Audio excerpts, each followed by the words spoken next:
हरे राम राम राम हरे हरे। तो आज इस भागवत सप्ताह के द्वितीय दिवस में श्रीमती जो विद्या देवी शर्मा जी है, उनकी पहली पुण्यतिथि पर इस भागवत का आयोजन हुआ है।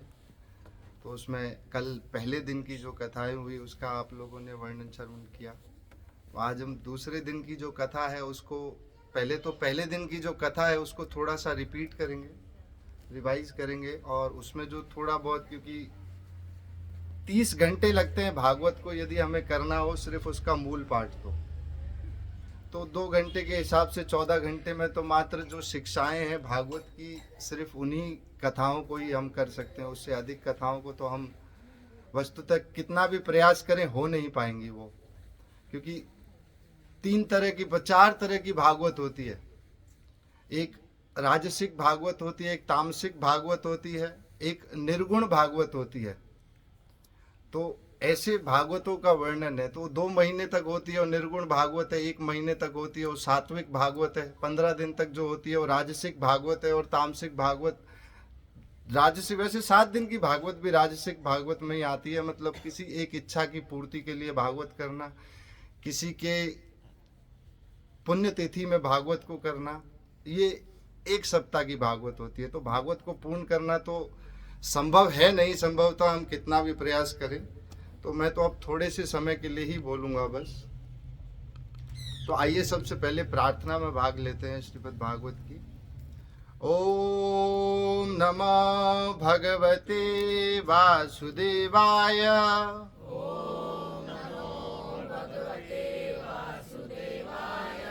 ओम नमो भगवते वासुदेवाय।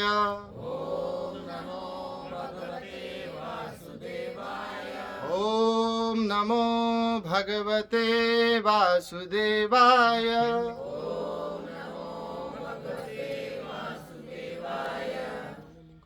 नारायणं नमस्कृत्यं नरं चैव नरोत्तमं देवीं सरस्वतीं व्यासं ततो जयमुदीरये। नष्टप्रायेषु अभद्रेषु नित्यं भागवत सेवया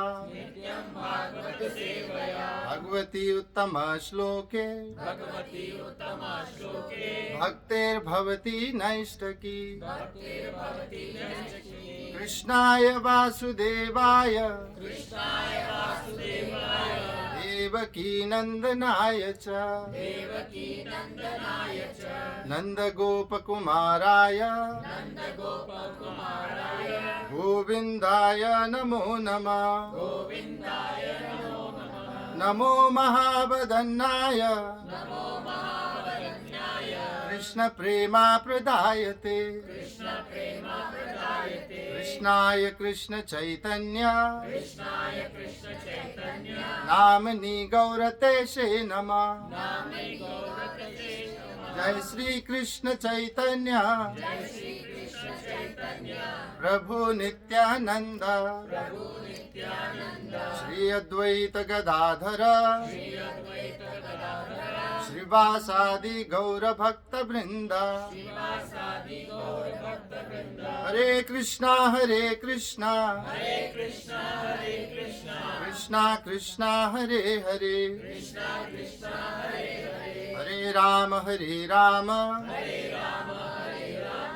राम राम हरे हरे। हरे कृष्णा। तो कल जो वर्णन हुआ वो श्रीमद् भागवत की सर्वप्रथम जो महात्म्य की कथाएं थी उनका वर्णन हुआ, जिसमें 5 कथाएं बताई गई श्रीमद् भागवत के वर्णन में। महात्म्य के वर्णन में 5 कथाएं, जिसमें पहली कथा हो रही है जो परीक्षित महाराज को सुखदेव गोस्वामी जी सुना रहे हैं सुखताल पर। फिर धुंधकारी के उद्धार के लिए भाई गोकर्ण ने कथा सुनाई। उसके बाद एक कथा है जो शौनक आदि ऋषियों को सूत गोस्वामी सुना रहे हैं। उसके बाद एक स्कंद पुराण के महात्म्य में हमने 4 अध्यायों में इसका वर्णन किया, जब उद्धव जी भगवान श्री कृष्ण की पटरानियां जो द्वारका से आई उनको जिसमें वज्रनाभ जो यजमान हुए उनकी कथा हुई। तो इस प्रकार महात्म्य की कथाओं का वर्णन हुआ सर्वप्रथम। और इन कथाओं के बाद हमारा जो पहला स्कंद श्रीमद् भागवत का प्रारंभ हुआ था। इस भागवत के पहले स्कंद में 19 अध्याय हैं, जिसके पहले 3 अध्यायों में, शुरू के जो 3 अध्याय, इसमें शौनक आदि ऋषियों के 6 प्रश्न हैं। और इन 6 प्रश्नों के जो उत्तर है वो आगे के 3 अध्यायों में है।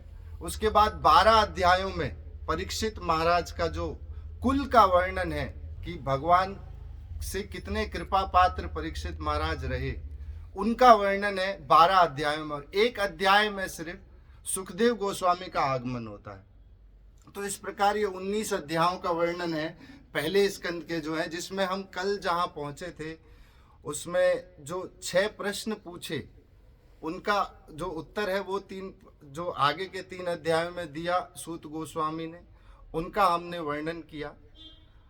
और जो अब ये 6 प्रश्नों के उत्तर के बाद जब पूछा, 3 प्रश्न पूछे शौनक आदि ऋषियों ने कि भागवत कब, कहां और किसकी प्रेरणा से प्रकट हुई, कि भागवत कब, कहां और किसकी प्रेरणा से प्रकट हुई। और सुखदेव गोस्वामी जो गोधवन तक ही 7 मिनट तक एक स्थान पर नहीं ठहरते हैं, उन्होंने कैसे एक स्थान पर बैठकर भागवत का श्रवण किया, वर्णन किया और उसका अध्ययन किया। और परीक्षित महाराज जो इस सप्तद्वीपवती धरती के एक छत्र राजा हैं, एक पूरी धरती के एकमात्र राजा हैं, एक छत्र राजा हैं और जवान हैं, छोटे उम्र के हैं, उन्होंने क्यों गंगा के तट पर जाकर मरणासन तक जल, अन्न और जल का त्याग कर दिया। तो इन 3 प्रश्नों के जो उत्तर थे उसमें 2 प्रश्नों के उत्तर कल हुए, जिसमें पहला उत्तर है उसमें जो वर्णन था कि ये भागवत कब, कहां और किसकी प्रेरणा से प्रकट हुई, उसका हमने वर्णन सुना। जिसमें ये भागवत बद्रिका आश्रम में प्रकट हुई। संप्राशन जो आश्रम है व्यासदेव जी का, इनकी आश्रम इस आश्रम पर प्रकट हुई और व्यासदेव जी के द्वारा इसका जो है वो प्राकट्य हुआ। किसकी कृपा से हुआ हमने सुना, नारद जी की कृपा से। और नारद जी ने जब अपना व्याख्यान सुनाया अपने जीवन का, क्योंकि गुरु जब प्रसन्न होता है तो अपने जीवन का अनुभव बताता है हमें। और गुरु हमारे जीवन में हम कितना भी प्रयास करें,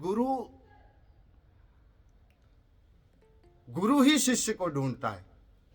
शिष्य जाकर गुरु को कभी नहीं ढूंढ सकता, क्योंकि शिष्य के पास ऐसा क्या प्रमाण है, मापदंड है, उसके पास क्या ऐसा दिशा सूचक यंत्र है कि वो गुरु को खोज ले। क्या गुरु के पास ऐसी योग्यता है कि वो गुरु को शिष्य खोज ले।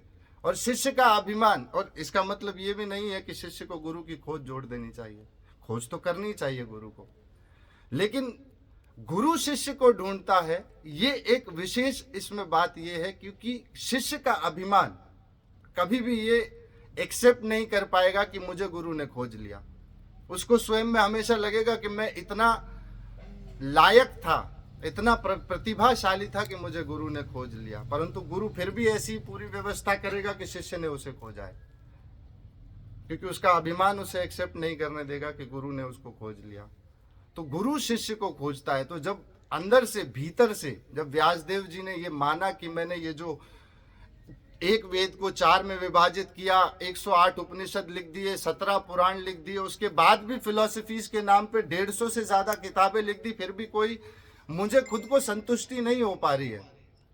मैं संतुष्ट नहीं हो पा रहा हूं कि क्यों मुझे वो रस नहीं आ पा रहा जो है। तब भीतर से, जब अपने भीतर से ये प्रेरणा दी उनके हृदय में कि मुझे गुरुदेव ये बताएं कि मेरे शास्त्रों में और इनमें ऐसी क्या कमी रह गई, क्या ऐसी कमी रह गई कि मुझे संतुष्ट नहीं हो रहे हैं। तो हृदय आकाश में जब ये प्रार्थना करते हैं व्यासदेव जी, तो नारद जी पर वहां पर प्रकट होते हैं और तब ये बताते हैं कि आपके जो शास्त्र हैं व्यासदेव जी, इसमें भोग का बहुत वर्णन है, इसमें स्वर्ग का वर्णन है बहुत, और किसका वर्णन है, बलि का वर्णन है, पशु बलि का बहुत वर्णन है, स्वर्ग का वर्णन है, भोग का वर्णन है, सांसारिक चीजों का वर्णन है, धर्म कैसा होना चाहिए, राजा कैसा होना चाहिए, स्त्री कैसी होनी चाहिए, पुत्र कैसा होना चाहिए, यज्ञ कैसा होना चाहिए, इन सब का तो आपने वर्णन किया, परंतु भगवान की गुण रूप लीला का तो आपने वर्णन किया ही नहीं है। तो भगवान की गुण रूप लीला और शास्त्र कैसे है, जैसे गुण रूप लीला ऐसे जैसे कौओं का तीरथ है। भगवान का नाम, भगवान का भजन टूटे फूटे शब्दों में, बेकार सी आवाज में, जिसकी कोई लय हो न संगीत हो, फिर भी गा लिया जाए तो मधुर है। परंतु ऐसी कविता जिसमें सब कुछ है, भगवान का नाम नहीं है, तो वो किसी काम की नहीं है। तो ये जब व्यासदेव जी ने भीतर से जब नारद जी ने बताया ऐसे कि आपके शास्त्रों में भगवान की गुण रूप लीला का भाव जो है उसका गौण है, बहुत कम है, तो अब आप अपने ध्यान में जाकर इसका जो गुण रूप लीला भगवान की है उसका आप पहले ध्यान कीजिए, पूर्ण पुरुष का ध्यान दीजिए। और उसके बाद ये आया ही है कि व्यासदेव जी के हृदय आकाश में भगवान प्रकट हुए और उस विराट पुरुष का दर्शन किया, माया का दर्शन किया जो पीछे थी भगवान की। ये सारा का सारा व्यासदेव जी ने दर्शन किया। फिर नारद जी अपने पुनर्जन्म जो बताते हैं, मैं उपभ्रंश नाम का पहले गंधर्व था और कैसे मेरी माता जो भक्ति वेदांत घर आए थे उनकी सेवा में जो व्यस्त थी, उनकी वजह से मुझे ये जीवन मिला, और कैसे उन्होंने मुझे इस भगवान के नाम का जो है कृपा की मेरे ऊपर, और मैं वन में जाकर तपस्या करने लगा। वन तो सतोगुण का स्थान है, वहां जाकर तपस्या की और हृदय में भगवान प्रकट हुए।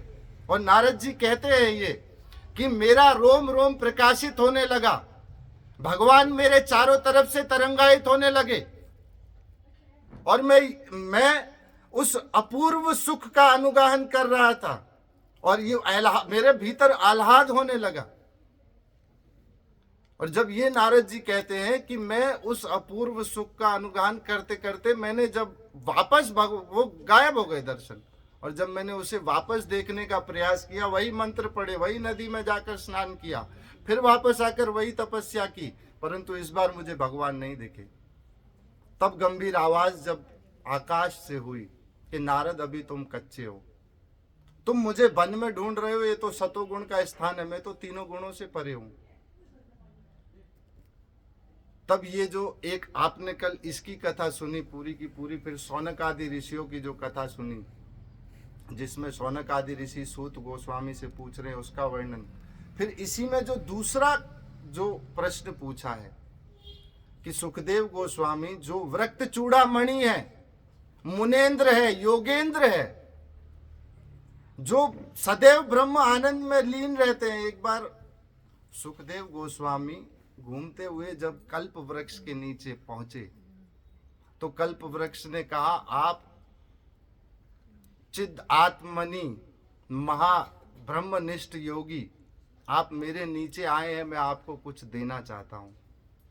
तो सुखदेव गोस्वामी कहते हैं कि मैं तो ब्रह्म आनंद में वैसे ही लीन रहता हूँ, मैं तो चिदात्मनी रहता हूँ, स्वयं के मन में ही रमण करता हूँ और भगवान के दर्शन को सदैव ही निहारता रहता हूँ, मुझे तो कुछ भी ऐसा नहीं है जो चाहिए।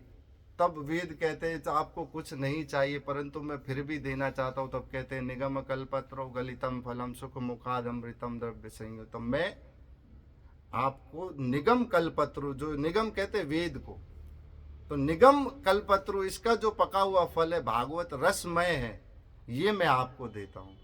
क्योंकि भागवत तो देखो सबने कही, भागवत तो ब्रह्मा जी भी कहते हैं सृष्टि के उद्धार के लिए, भागवत नारद जी प्रचार करते हैं सिर्फ भक्ति के जो भक्ति का जो संप्रदाय है उसका प्रचार करने के लिए। सूत गोस्वामी को शौनक आदि ऋषियों ने जब भागवत सुनाई, उन्होंने भी सुनाई परंतु उनका मुख्य उद्देश्य यज्ञ ही था, भागवत गौण हो गई उसमें भी। लेकिन जो ये परीक्षित महाराज है ये निर्गुण भागवत के हैं, इसीलिए भागवत के पहले स्कंद को अधिकारी स्कंद कहा जाता है कि भागवत सुनने का अधिकारी कैसा होना चाहिए और श्रोता कैसा होना चाहिए। तो ये भागवत का विशेष वर्णन सुना। फिर दूसरे प्रश्न का जो उत्तर है कि सुखदेव गोस्वामी ने एक स्थान पर बैठकर कैसे भागवत को सुना, इसका उत्तर सुना कल आपने, याद है किसी को? तो सुखदेव गोस्वामी का वर्णन आता है कि पहले तो जन्म नहीं लेना चाहते थे, माता के गर्भ से वाटिका से बाहर नहीं आना चाहते थे। भगवान की कृपा से बताया कि भगवान ने जब कहा कि ये माया आपको नहीं घेरेगी, ये माया आपको असर नहीं करेगी, आप बाहर आ जाइए, तब बाहर आए सुखदेव गोस्वामी और आते ही चल दिए थे। फिर तालाब किनारे स्त्रियां मिली, जो वर्णन है वो आपने कल सुना। अब तीसरा प्रश्न आता है जिसमें 12 जो आगे के अध्याय हैं उसका वर्णन है कि परीक्षित महाराज जो इस सप्तवती धरती के एकमात्र राजा हैं, उन्होंने क्यों एक स्थान पर बैठकर अन्न और जल का त्याग कर दिया।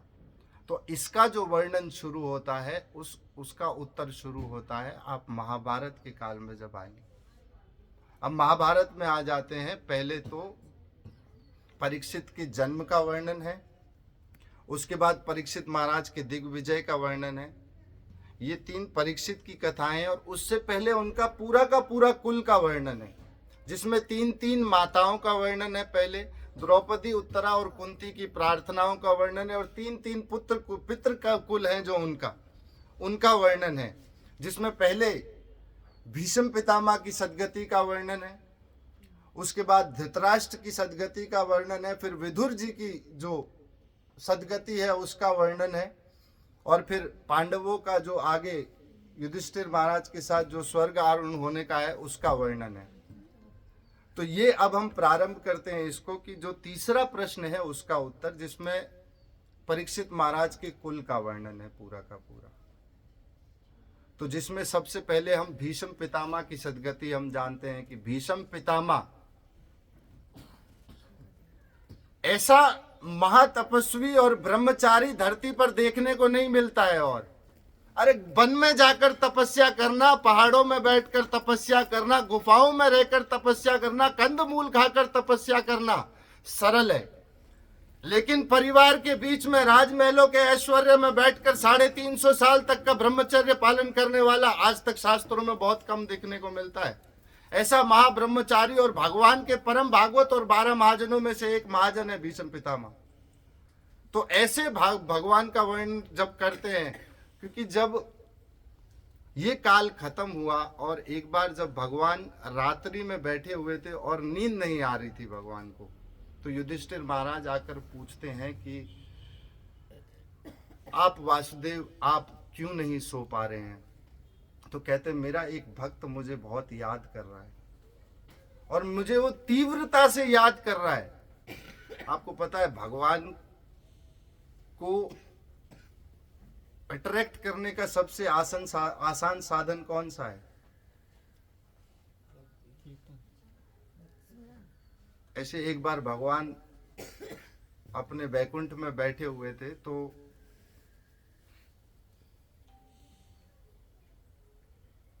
जब रुक्मिणी आई तो भगवान कहते हैं मेरा एक भक्त मुझे बहुत याद कर रहा है और मुझे उसके पास जाना है। वो कहते हैं आप भोजन तो कर लीजिए, पहले आपका भोजन है यहाँ पर, ये तो पहले कर लीजिए।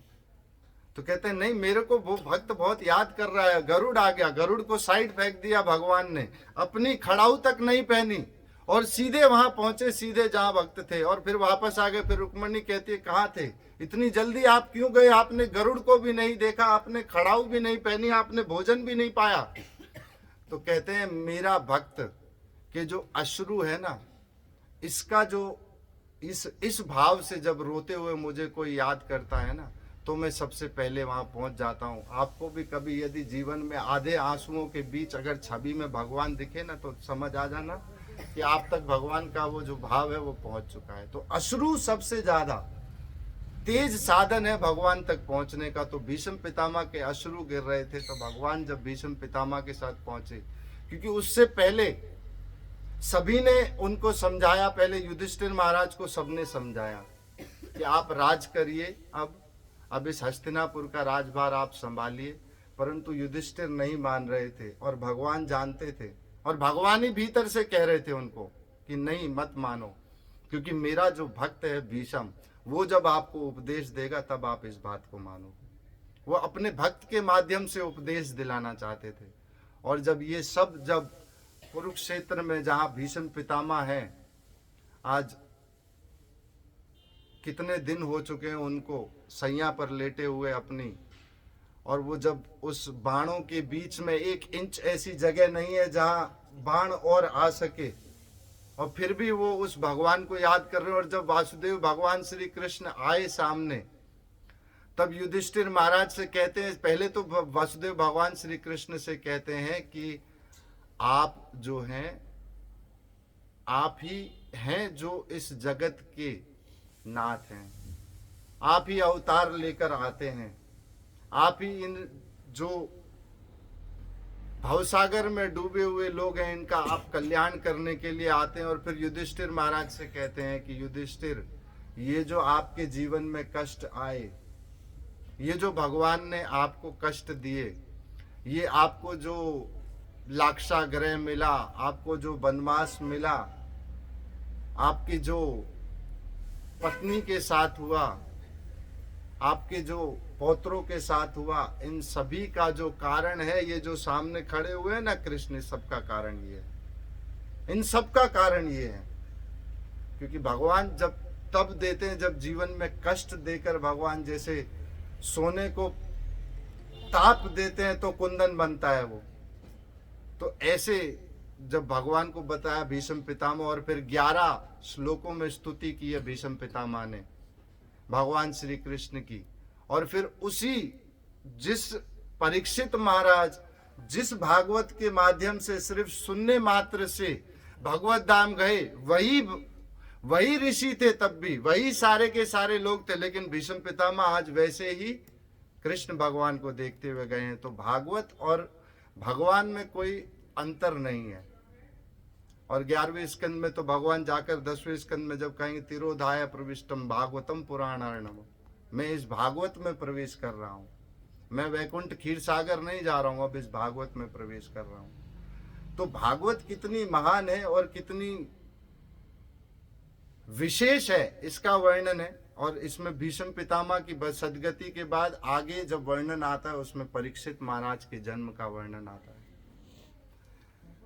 कि जब पहली बार माता उत्तरा,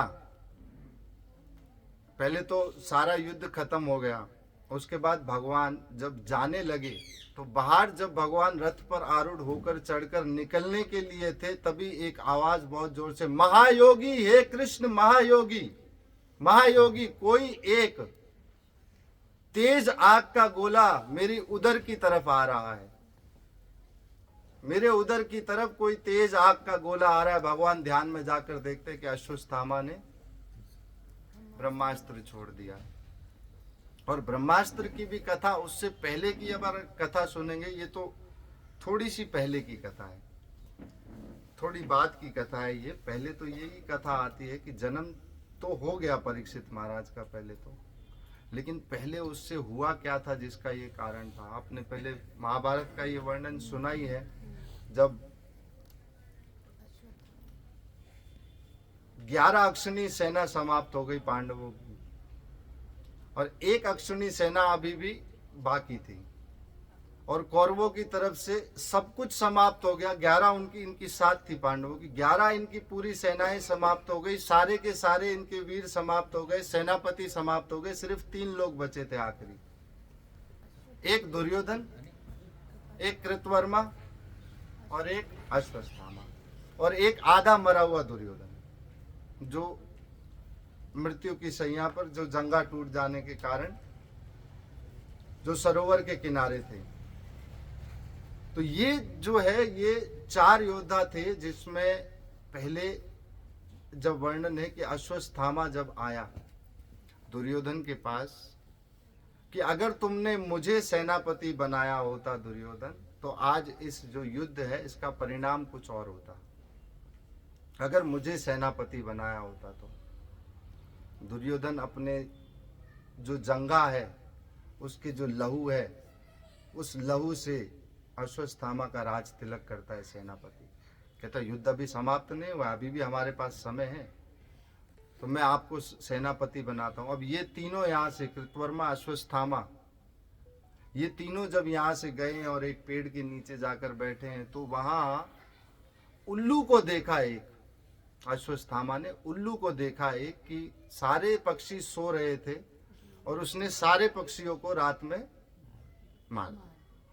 इस उल्लू से जब ब्राह्मण के सर पर, माथे पर क्षत्रिय का खून लगा तो शिक्षा उल्लू से लेनी पड़ी।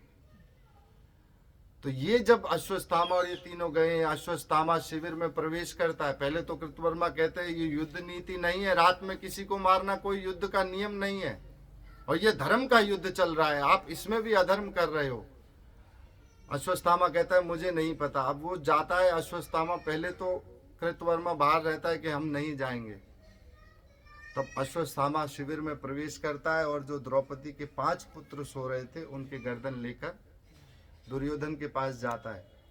दुर्योधन उसे दूर से देखता है, 5 मुंडियों को लटके हुए, बहुत खुश होता है, बहुत खुश होता है। और वहां जब पास में उन शवों के सरों को रखता है तो दुर्योधन हाथ से पकड़कर एक खोपड़ी को दबाता है तो टूट जाती है। तब दुर्योधन कहता है जिस भीम के मैं सर पे गदा मारता था टन टन की आवाज आती थी, ये उस भीम का सर नहीं हो सकता। तब अश्वत्थामा कहता है ये उसके पुत्रों के सुर है, जो सर हैं ये उसके पुत्रों के हैं। और दुर्योधन को एक श्राप था। दुर्योधन को यह श्राप था कि उसको खुशी और दुख एक साथ होंगे उस टाइम उसके प्राण निकल जाएंगे।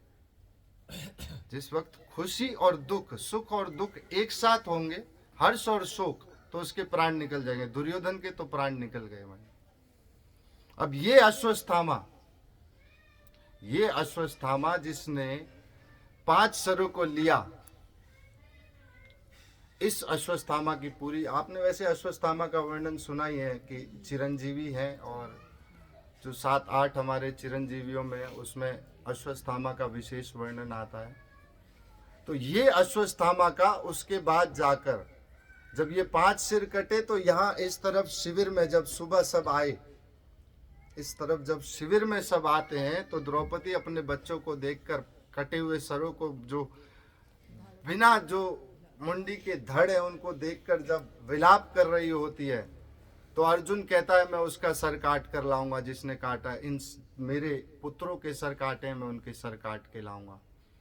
और भगवान कृष्ण से कहते हैं आप रथ निकालो और उस अश्वत्थामा, उस बाल हत्यारे अश्वत्थामा की ओर ले चलो मुझे। अश्वत्थामा भाग रहा है, यहाँ पीछे रथ भाग रहे हैं। अश्वत्थामा के घोड़े थक गए रथ के और उतरकर नीचे भागने लगा। तब अर्जुन ने उसको पकड़ लिया। और भगवान कृष्ण और अर्जुन जब वहां पहुंचे तब भगवान कृष्ण परीक्षा ले रहे हैं अर्जुन की कि तुमने तो कहा था, पहले तो उसको बांध दिया और लेकर चलने लगे। तब भगवान कहते हैं तुमने तो कहा था, द्रौपदी से वचन देकर आए थे इनका सर लेके जाओगे, ये पूरा का पूरा भार क्यों लेके चल रहे हो? यहाँ इतना बड़ा भार क्या करेंगे, मुंडी काटो और ले चलो। तब अर्जुन कहता है कि मैं राजा नहीं हूं और इसका अधिकार द्रौपदी को ज्यादा है। ये कैसे, उसका निर्णय द्रौपदी कैसे लेती हैं, इनका वर्णन है। और जब यहाँ पहुंचे हैं और जब अश्वत्थामा को बांध कर लेके आए हैं तो पहली आप प्रार्थना सुने। पहले तो आपने उत्तरा माता की प्रार्थना तो अब सुनेंगे, इसमें कुंती की पहली प्रार्थना सुने। मुच्यता मेषा ब्राह्मणो नितराम गुरु मारोदी दस्य जननी गौतमी पति देवता।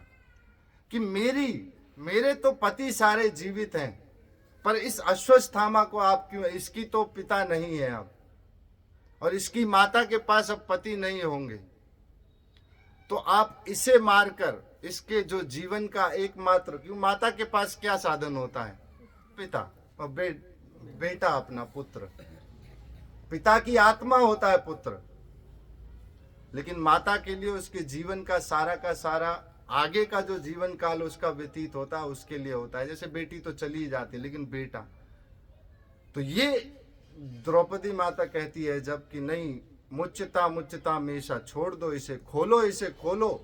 ब्राह्मणों नितराम गुरु, अरे गुरु का शिष्य है, ब्राह्मण है, हमारे गुरु का पुत्र है, ब्राह्मण है, इसको आप नहीं मारो, इसे छोड़ दो। यहाँ भीमसेन कह रहे हैं इसको काट दो, अर्जुन कह रहे हैं इसे, पहले अर्जुन, भीमसेन कह रहे हैं काट दो, युधिष्ठिर महाराज कह रहे हैं नहीं, द्रौपदी के साथ हो रहे हैं परंतु नहीं सुन रहे हैं। तब अर्जुन से कहा तुम इसका, फिर परीक्षा लेते हैं, अर्जुन तुम इसका निर्णय लो क्या करना। तब अर्जुन कहते हैं कि ब्राह्मण को शरीर से नहीं मारा जा सकता, परंतु ब्राह्मण का अपमान ही उसके लिए मृत्यु के समान होता है। आप इसके बाल काट दो और इसे यहां से देश निकाला घोषित कर दो। ये देश निकाला अश्वत्थामा गुस्से से भरा हुआ जा रहा है और ब्रह्मास्त्र का आह्वान कर कर ब्रह्मास्त्र छोड़ता है कहा कि मैं इस पांडवों के सारे वंश को आने वाले को समाप्त कर दूंगा। ये ब्रह्मास्त्र। फिर उसके बाद भगवान जाने लगे, तब उत्तरा माता आई। उत्तरा माता की भी बहुत प्रार्थनाएं हैं कि महायोगी संसार से के सबको विजयी जिन्होंने किया वो सारे के सारे वीर वहां थे, बड़े से बड़े वीर संसार के उस वक्त वहां थे। लेकिन उत्तरा ने किसको प्रार्थना की? भगवान श्री कृष्ण को, क्योंकि कृष्णा पूर्ण पुरुष हैं। देखिए भगवान तीन प्रकार से जो माया में मुग्ध जीव हैं उनकी सहायता करते हैं, जिसमें पहला है स्वयं रूपे, स्वयं के हृदय में चेत गुरु के रूप में प्रत्येक हृदय में विराजमान है। हम सब जानते हैं हृदय में भगवान है, भीतर में बात भी करते होंगे शायद भगवान से, हम सब जानते हैं। तो एक स्वयं रूप से भगवान चेत गुरु के रूप में प्रत्येक हृदय में विराजमान रहकर इसका भवसागर में डूबे लोगों की सहायता करते हैं। दूसरा गुरु रूपे, गुरु रूप से बाहर से, गुरु के रूप में बाहर से हमारी सहायता करते हैं। क्या कर कर? तत्व का ज्ञान देकर गुरु रूप में सहायता करते हैं। तीसरा शास्त्र रूपे, शास्त्र के रूप में वेद व्यास जी की तरह अवतार लेकर और इन शास्त्रों का संकलन करते हैं। तो इन तीन प्रकार से भगवान कृष्ण सहायता करते हैं जो माया में मुग्ध जीव है। और इन तीन प्रकार से भगवान को जाना जा सकता है, इन तीन प्रकार से भगवान की सेवा की जा सकती है और इन तीन प्रकार से भगवान से प्रेम किया जा सकता है। तो भगवान श्री कृष्ण के जानने को संबंध ज्ञान कहते हैं और भगवान श्री कृष्ण की सेवा करने को अभिधेय ज्ञान कहते हैं और भगवान श्री कृष्ण से प्रेम करने को प्रयोजन कहते हैं। प्रेम प्रयोजन है, प्रेम प्रयोजन है, क्योंकि जानेंगे नहीं जब तक, तब तक भगवान समझ में नहीं आएंगे। क्योंकि भगवान, आप सोचो, इंद्रियों की वृत्ति से यदि भगवान को ढूंढने का प्रयास करेंगे तो शून्य ही प्राप्त होगा। भक्ति की दृष्टि से जब भगवान को खोजने का प्रयास करेंगे तो चिदात्मनि आत्मा का जो दर्शन है भगवान का वो होगा। तो तीन प्रकार से संबंध ज्ञान, अभिधेय ज्ञान और प्रयोजन। आपने चार पुरुषार्थ यदि कभी सुने हो, धर्म अर्थ काम मोक्ष, इसमें एक पांचवा पुरुषार्थ होता है जो आपने नहीं सुना है, उसको कहते प्रेम पुमार्थो महान। ये प्रेम महान है सबसे। हरे कृष्णा।